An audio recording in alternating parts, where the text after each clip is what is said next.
আসসালামু আলাইকুম। আহ, গত পূর্বের ভিডিওতে আমরা জেনেছি গোয়াই লেভেল কি, বেসিক ধারণা। তো আজকের ভিডিওতে আমরা সরাসরি গোয়াই লেভেলে একটা অ্যাকাউন্ট এজেন্সি ড্যাশবোর্ডে যাব এবং প্রতিটা ফিচার প্র্যাকটিক্যালি দেখে নেব। তো গোয়াই লেভেল এখান থেকে ট্রায়াল ভার্সন আছে। আপনারা জাস্ট স্টার ট্রায়ালে ক্লিক করার পরে আপনার বিজনেসের নাম, অ্যাড্রেস, ফোন নাম্বার এগুলো দিয়ে গো টু স্টেপে ক্লিক করার পর একটা নতুন ইন্টারফেস নিয়ে আসবে।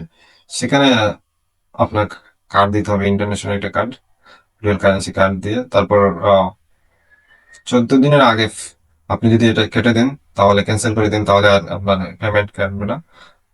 এটা আপনি ফ্রিতে ট্রায়াল করতে পারবেন। তো এই 14 দিনেই অনেক কিছু এক্সপ্লোর করা যায়। তো আপনি যখন অ্যাকাউন্ট ক্রিয়েট করবেন, এরকম একটা ড্যাশবোর্ডে আপনাকে নিয়ে আসা হবে। এটা হচ্ছে হাই লেভেলের এজেন্সি ড্যাশবোর্ড। এজেন্সির ড্যাশবোর্ড হলো মূলত আপনার বিজনেসের কন্ট্রোল সেন্টার। আপনি যখন একজন এজেন্সি ওনার হিসাবে লগ ইন করবেন, তখন আপনার সামনে ঠিক এই ইন্টারফেসটি আসবে। এখান থেকে আপনি আপনার সব ক্লায়েন্ট অটোমেশন এবং রেভিনিউ ম্যানেজ করতে পারবেন। বাম পাশের মেনু বারে অনেকগুলো অপশন দেখা যাচ্ছে। চলুন সময় নষ্ট না করে প্রতিটি পয়েন্ট দিয়ে শুরু করা যাক। এটা হচ্ছে লঞ্চ প্যাড। সবার উপরে লঞ্চ প্যাড, এটি মূলত একটি সেট আপ চেকলিস্ট। আপনি যখন নতুন কোনো অ্যাকাউন্ট বা সাব অ্যাকাউন্ট খুলবেন, তখন শুরুতেই কিছু কাজ থাকে, যেমন মোবাইল অ্যাপ ডাউনলোড করা, গুগল মাই বিজনেস কানেক্ট করা বা ফেসবুক পেজ ইন্টিগ্রেট করা। এই প্রাথমিক কাজগুলো এই লঞ্চ প্যাড থেকেই খুব সহজে এক ক্লিকেই করা সম্ভব। আপনি এখানে অ্যাড লোগো ক্লিক করেন, তাহলে add logo, set up email, তারপরে set up domain, API domain, এগুলো কানেক্ট করতে পারবেন খুবই এক ক্লিকই। তারপরে এজেন্সি ড্যাশবোর্ড।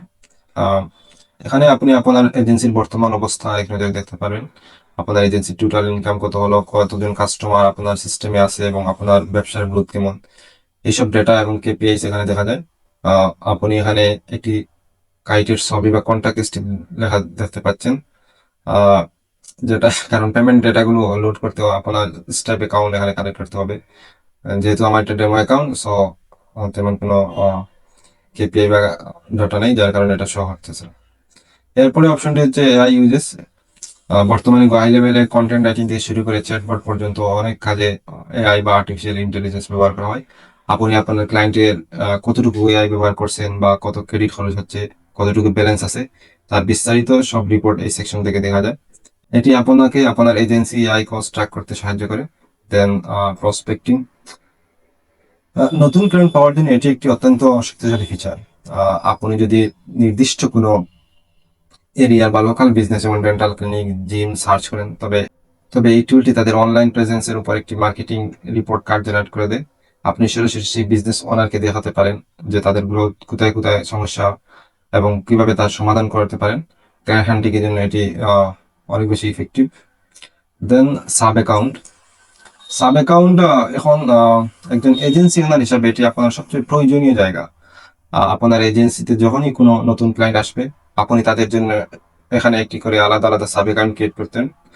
প্রতিটি ক্লায়েন্টের কন্টাক্ট ফানেল অটোমেশন সম্পূর্ণ আলাদা থাকবে এবং আপনি এখান থেকেই খুব সহজে এক অ্যাকাউন্ট থেকে অন্য অ্যাকাউন্টে সুইচ করতে পারবেন। তো মূলত ওয়াই লেভেল 3টা সাবস্ক্রিপশন মডেল আছে। তো যেটা বেসিক সাবস্ক্রিপশন মডেল, সেটাতে 3টা সাব অ্যাকাউন্ট ক্রিয়েট করে দেয়, আর বাকি দুইটাতে আনলিমিটেড। তারপরে অ্যাকাউন্ট স্ন্যাপশট। স্ন্যাপশট মানে হলো একটি পুরো অ্যাকাউন্টের ব্যাকআপ বা রেডিমেড টেমপ্লেট।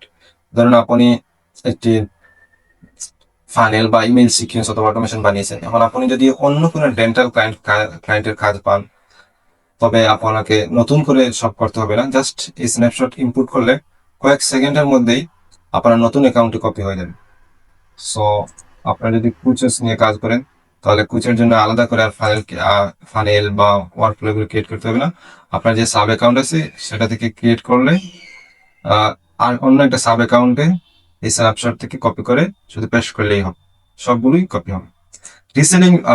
বর্তমানে হাই লেভেল আপনাকে রিসেলিং শুধু সফটওয়্যার ব্যবহারের সুযোগ দেয় না, রিসেল করার সুযোগ দেয়। যেমন SMS, ইমেল, হোয়াটসঅ্যাপের মতো আপনার নিজস্ব প্রফিট মার্জিন সেট করে ক্লায়েন্টের কাজে বেশি দামে বিক্রি করার সুযোগ দেয়। অথবা অর্থাৎ সাবস্ক্রিপশন ফির পাশাপাশি আপনি এই সার্ভিসগুলো রিবিলিং বা রিসেলিং করে বাড়তি ইনকাম করতে পারেন। অ্যাডভান্স। আপনার এজেন্সির বা আপনার ক্লায়েন্টের যদি বাড়তি কোনো প্রিমিয়াম ফিচার বা বিশেষ কোনো থার্ড পার্টি টুলের প্রয়োজন হয়, তবে এই সেকশন থেকে সেগুলো কেনা বা অ্যাক্টিভ করা যায়। এটি মূলত আপনার প্ল্যাটফর্মের পাওয়ার আরো বাড়ানোর জন্য থার্ড পার্টি টুলস অ্যাক্টিভেট করার জন্য ইউজ করা হয়। তারপর হচ্ছে অ্যাফিলিয়েট পোর্টাল। আপনি যদি হাই লেভেল প্ল্যাটফর্মটি অন্য কোনো মার্কেটার বা বিজনেস ওনার রেফার করেন, তাহলে তারা আপনার লিঙ্কের মাধ্যমে সাইন আপ করে, তবে তার জন্য আপনি একটু কমিশন পান। এখান থেকে আপনি দেখতে পাবেন কতজন আপনার ইউজার আছে, কত কমিশন জমা হয়েছে, তা এবং তার সব ডেটা এই পোর্টালে পাওয়া যায়। আপনার পেমেন্ট হিস্টোরি, ইনভয়েস সবগুলো এখানে ম্যানেজ করা হয়। তারপরে টেমপ্লেট লাইব্রেরি। আপনার যদি ডিজাইনিং নিয়ে খুব বেশি ধারণা না থাকে, চিন্তা কিছু নেই। এখানে শত শত professional email template, website template, funnel template readymade আছে। আপনি শুধু আপনার ক্যাটাগরি অনুযায়ী টেমপ্লেট চুজ করবেন এবং ক্লায়েন্টের লোগো বা টেক্সট বসিয়ে একটু কাস্টমাইজ করে নিতে পারবেন। এখান থেকে সার্চ করলে, ফর এক্সাম্পল ডেন্টাল লিখে সার্চ করলে থেকে অনেকগুলো টেমপ্লেট পেয়ে আছে। তো আপনি এখান থেকে জাস্ট প্রিভিউতে ক্লিক করে দেখতে পারবেন যে আপনার কোনটা আপনার সাথে যায় বা আপনার বিজনেস ক্লায়েন্টের বিজনেসের সাথে যায়, সেই অনুযায়ী এটাকে একটু কাস্টমাইজ করে নিতে হবে। তারপরে হচ্ছে পার্টনার সেকশনটি মূলত নেটওয়ার্কিং এর জন্য। আর ইউনিভার্সিটি হচ্ছে ওয়াই লেভেলের নিজস্ব ট্রেনিং সেন্টার। আপনি যদি কোনো ফিচার বুঝতে না পারেন বা আরো গভীরভাবে শিখতে চান, তাহলে তাদের ইউনিভার্সিটি তাদের অফিসিয়াল কোর্সগুলো ফ্রিতে করতে পারেন। এটি আপনার লার্নিং প্রসেসকে অনেক ফাস্ট করবে। সাস এডুকেশন, যারা ওয়াই লেভেলকে নিজের ব্র্যান্ড নামে একটি সফটওয়্যার বা সাস হিসাবে লঞ্চ করতে চান, তাদের জন্য আছে সাস এডুকেশন। একটি সফটওয়্যার কোম্পানি কিভাবে চালাতে হয়, প্রসেস কেমন, প্রাইসিং কেমন, ক্লায়েন্ট কিভাবে হ্যান্ডেল করতে হয়, তার কোনো গাইডলাইন এখানে পাওয়া যায়। সো এটাকে আপনি ট্রাই করে দেখতে পারেন। এগুলো একটু এক্সপার্ট লেভেল যারা আছে ওনারা এগুলো নিয়ে কাজ করেন। তারপর হচ্ছে এগুলো তো মোবাইল অ্যাপস, তারপরে ডেস্কটপ অ্যাপ আর অ্যাপ মার্কেট প্লেস সেটিং। এই ছিল হাই লেভেল এজেন্সি ড্যাশবোর্ডের একটি কমপ্লিট ওভারভিউ। আশা করি প্রতিটা ফিচারের কাজ এখন আপনাদের কাছে কিছুটা ক্লিয়ার। পরবর্তী পরবর্তী ভিডিওতে আমরা দেখবো কিভাবে একটি নতুন সাব অ্যাকাউন্ট তৈরি করতে হয় এবং সেই অ্যাকাউন্টের ভিতরে কিভাবে কাজ করতে হয়। কোনো ধরনের যদি প্রশ্ন থেকে থাকে তাহলে কমেন্টে জানাতে পারেন। ট্রাই